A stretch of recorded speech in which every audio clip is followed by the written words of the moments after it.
he just couldn't remember the names of all of them. But, of course, he could remember the details of all of his crimes against them. His crimes started in 1988 and spanned over a decade into 2003. In October of 2003, when a patient at a hospital passed away from low blood sugar, the authorities were called.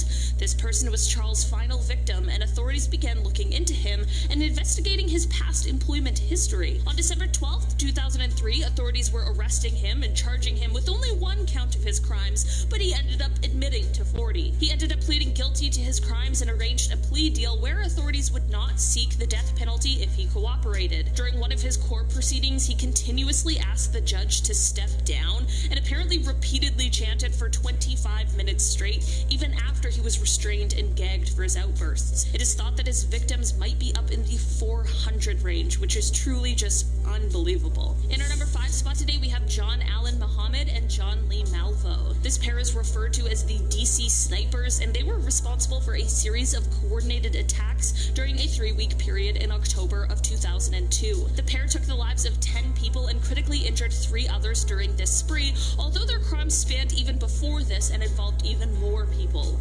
Their crimes were random and terrifying. People would just be going about their everyday tasks when this horrific pair would strike. Through a series of quote-unquote mistakes the pair made, they were able to be caught by authorities and arrested. In September of 2003, John Allen was sentenced to death, and this sentence was carried out in November of 2009. John Lee, on the other hand, was sentenced to 6 consecutive life sentences, but very recently it was determined that his sentence needs to be re-looked at because of his young age when the crimes were committed. In our number 4 spot today, we have Lawrence Bittaker and Roy Norris. A 2-for-1 of the most horrific kind, this pair was often referred to as the Toolbox Killers. They received this name because most of what they used to commit their crimes would be items normally stored in a household toolbox. The pair committed 5 of these crimes in Southern California over a 5-month period in 1979. In the end, what led to their capture was when Roy met up with a friend with whom he had previously been incarcerated with. He confessed to the crimes to this person in great detail,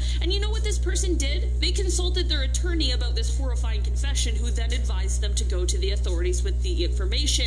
Thank goodness. Authorities, while they didn't have the evidence necessary to charge the men with the crimes at that time, were able to, through surveillance, find other things to arrest them for, while they searched their homes to find the evidence that they really did need. The pair stood trial, and in the end, Lawrence was sentenced to death, and Roy, who accepted a plea bargain and agreed to testify against Lawrence, received a life sentence. Lawrence died of natural causes while on death row in December of 2019, as did Roy at the California Medical Facility in 2020.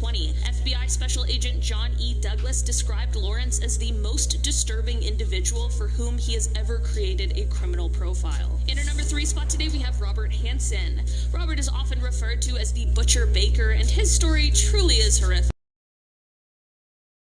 in Alaska's history, because for over a decade he would kidnap women and bring them into the wilderness, where he would then stalk them like prey. The reason he got away with his crimes for so long is because